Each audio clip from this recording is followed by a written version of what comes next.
How about you? Were you able to reserve your PlayStation 5 so you get one at launch? Many people have. Some people missed out because, I mean, the window was just like, here it is, and now it's gone. And then another store's like, here it is, and now it's gone. Another store's like, here it is, now it's gone. But what about you? Were you able to get one? Were you able to get a PlayStation 5 at launch if you want one? Hopefully you did, if you did. And if you didn't, then I guess no harm, no foul anyway. So you got John Riggs here, and how are you feeling? And what are my thoughts about the PlayStation 5? Is the question that literally nobody has asked. I'm excited. So I was able to grab one. Now I kept seeing pre-orders open up and then close, and open up and then close. I was in the middle of doing something else during when a lot of these pre-sales went open and live. Would have preferred like an Amazon or something, but I was able to score mine through Walmart, which isn't bad, because at least this time I can pick it up in person. You see, my mailing address, which is in the description of these videos, it's my mailing address for when I get stuff, but it goes to my work office, my business office, because that's where I am during the day when mail is delivered. The problem now is because we're in this pandemic, our offices are closed. Now I still work there, they're not gonna deliver it if they need someone to sign for it. So it's like, oh. But at least Walmart offers in-store pickup, and Best Buy does as well. I was hoping to get one through Best Buy, couldn't. But when Walmart opened up, I was like, you know what, I'll take it. So I'll do that. And that worked out okay for me because I also grabbed my PlayStation 4 at launch from Walmart because I paid for it along the way. The quick story about all the PlayStation releases are the PlayStation 1, when it came out, I was like, that's the one I want. Couldn't afford it at the time, but I think it was like Software Etc. at the time was like, you know, trade in your old Super Nintendo and literally any 3 video games, any 3 Super Nintendo games, could be 3 sports games, doesn't matter. And we'll give you $100 off the PlayStation, before it was called PlayStation 1, but it was the PlayStation 1. I said, cool, I can do that. And I had a Super Nintendo, didn't really use it. It was all marked up with ink because I used to color on my stuff, and they're like, oh, we can't take it like this. So I had to go home using like alcohol wipes and stuff like that. Finally got it all off. Traded in my 3 games. I don't remember the 3 games, but I remember one of them was Star Fox because at the time it didn't matter, you know, there wasn't a value like there would be now. I got a whole bag full of sports games behind me. They've been untouched for 5 years. We could have used those. But I got my PlayStation 1, I was extremely happy with it. I did not get the PlayStation 2. In fact, to this day, the PlayStation 2 I played primarily until later on I got into collecting, picked up lots and stuff like that. But the only PlayStation 2 we had was the one I married into. My wife was the one who had a PlayStation 2. So it's technically hers.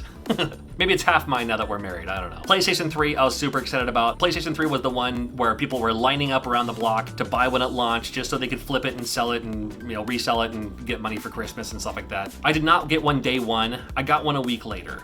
Because I had a friend of mine at Game Crazy at the time, and he said, dude, I can't hold on to one at launch. But when another shipment comes in, I'll call you, and if you're first to get down here, you know, I'll let you know when it comes in, but it's still, I have to put it on the shelf. I have to. Understood that. I also didn't get a Wii because the Wii and the PlayStation 3 came out at the same time. And then that's when my friend at Game Crazy called and said, all right, dude, your system's in. I was like, oh, cool. Which one? Both. So I ended up buying a Wii and a PlayStation 3 on the same day from Game Crazy. And the PlayStation 3 actually sat in the box for about 2 weeks because I was too busy playing the Wii. So it didn't really matter. But once I plugged in this PlayStation 3, I was hooked. I mean, Elder Scrolls Oblivion, the Resistance Fall of Man, tons of those. Call of Duty 3, where you could play it online. That was the game I played. I stayed up. I mean, I just had a kid at the time too. So, you know, staying up, you know, feeding my kid in the middle of the night and then playing some Call of Duty 3 overnight and all that. Great memories about that for myself. And then when the PlayStation 4 came out, I was like, I don't want to go through what happened last time. And Walmart was doing that. Well, just, you know, make payments.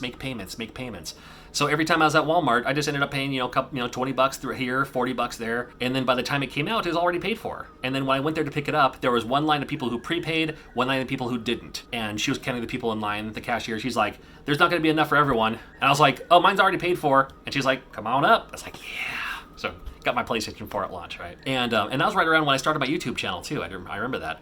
That was maybe one of the first videos I did back in the day. So with the PlayStation 5, I mean, the backwards compatibility with PlayStation 4, the connectivity with PSVR, and the fact that there's going to be PlayStation 5 VR games where you can use your PSVR headset and all that. I mean, to me, it's an instant win. I've always been a huge PlayStation fan. Not that I dislike Xbox, but here's my story about Xbox. I bought an Xbox original, the OG Xbox. It wasn't launch day, but it was within the first week. And I bought it was maybe like day 2 or day 3. And GameStop had a deal, grab an Xbox, any 3 games, it's gonna cost this much money. No, it was like, it's an Xbox, an extra controller, I think it was like any 3 games or maybe any 2 games for a set price. I was like, I'll do that. I'll need a second controller anyway if my friend comes over, play some Halo. I grabbed Halo. And in fact, it may have been you get Halo and then any 2 other games. I remember one of them was Shrek, that launch game. That was terrible, but it was Shrek. It's something else. I don't remember what it was. And I liked it for about a month, and then that's when the Game Boy Advance SP came out. And I loved my Game Boy Advance, but didn't have the best. I mean, I had to use an adapter for a lighting, I had to use the adapter for the battery. This had it all encumbered. At Game Crazy, I traded my Xbox and games, which gave me the trade-in value for the Game Boy Advance SP. My friends laughed at me for it. I still play that exact same Game Boy Advance SP today because of that. The Xbox 360 came out. I had a PlayStation 3, and all the games I wanted to play also came out on PlayStation 3, so I was good. It wasn't until Kinect came out, that's when I was like, our kids, who were toddlers at the time, they might like the fact that they can be on TV in these video games. So for Father's Day, I got an Xbox 360 that came with a Kinect, and it was fun. It was actually pretty fun. I liked it. I'm glad I got one kind of during that time. It was already cheaper as it was anyway, so it was fine. Then the Xbox One came out. I wanted it for Rare Replay, not really anything else. But I was like, I understand it, I get it. It's just I didn't have the Xbox, this whole time. Other people are very Xbox, pro Xbox. That's fine. I love that. That wasn't me. It wasn't until a friend of mine said, well, I have one, but I never play it. And I was like, well, if you ever want to get rid of it, let me know. I'll be happy to trade you for it. So I traded some retro games, Super Nintendo games, NES games, stuff like that. I traded him a box of those for his Xbox One, which came with Rare Replay. It also came with Halo 5 and stuff like that. And Halo 5 was the first Halo I played since Halo 1 on the original Xbox. So, great games. I'm glad I had one. And I'm glad I had one when Cuphead came out. Glad I had one when Thimbleweed Park first came out, because it was only on Xbox. It came out later for Switch and all that, but, I played it first on Xbox One, so not bad. So that brings us to the Xbox Series X and the Xbox Series S. Pre-sales, pre-orders go on sale here pretty soon, and it comes out a couple of days before the PlayStation 5. I'm super stoked for PlayStation 5. The launch games, Spider-Man looks cool. I'm down for that. That Sackboy game, 3D platformer, that looks cool. There's bound to be some digital games I can grab with that too. Not to mention all my other games I still have for PlayStation 4. I'm down. So I'm getting the physical disc version of the PlayStation 5. But when it comes to the Xbox Series X, I can wait on that, but I keep hearing how awesome the Xbox Series S could be when you have Game Pass, and I don't have Game Pass yet. So I think if I go that route, I don't know if I'll get it at launch. Part of me wants to, but I'm also gonna be too busy with other stuff at the time. So when the time comes, and again, even with my Xbox One, which plays discs, most of the games I have are all digital anyway. I might just do that physical for PlayStation 5 and for Switch, of course. And then I'll just go the Xbox Series S route and then get Game Pass. And that sounds like just about all I'll ever need. And that'll suit me fine, I think. It's nice to have one just in case, because you're gonna get those console exclusives. You don't wanna miss out on them, your friends are playing them. And it's like, well, if I get Game Pass though, I think I'll be okay with that. The other thing that no one's really talking about is the Oculus Quest 2. I love my Oculus Quest so much, except for the fact it's a little front heavy compared to PlayStation VR. The Oculus Quest, it's a little tight because they don't make it for people with giant Viking heads like I do, with my Norwegian heritage. The strap is on the very last little Velcro thing, and it's still a pretty tight fit. It's a little top heavy. I get used to it. I play it anyway because it's worth it for me, for the discomfort, for how awesome these games are on the Oculus Quest. But Oculus Quest 2 gonna be lighter. They're making a strap that is supposed to fit you better. And they even have little visor adapters, so if your face is a little bit more narrow or a little bit more wide like mine is, it'll fit you better. That's an instant win for me. Yesterday was an expensive day for me, my friends. Right?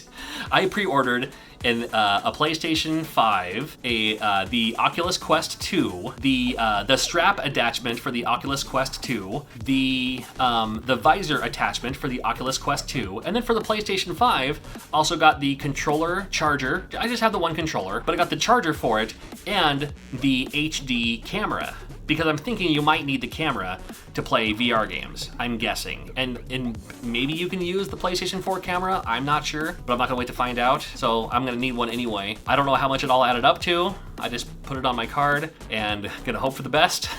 and when the Xbox Series S goes pre-order, I'll see how the hype takes me. You know, I'll see how the hype takes me. Because at first I'm like, that's awesome, that's cool, everything looks great. But I didn't miss the Xbox one when it first came out. I saw everyone else posting their pickups, and I was like, oh, good for you, congratulations. I didn't need one. But something about that Xbox Series S, the X doesn't look bad either. But for me, and the Xbox Series S, that looks pretty cool.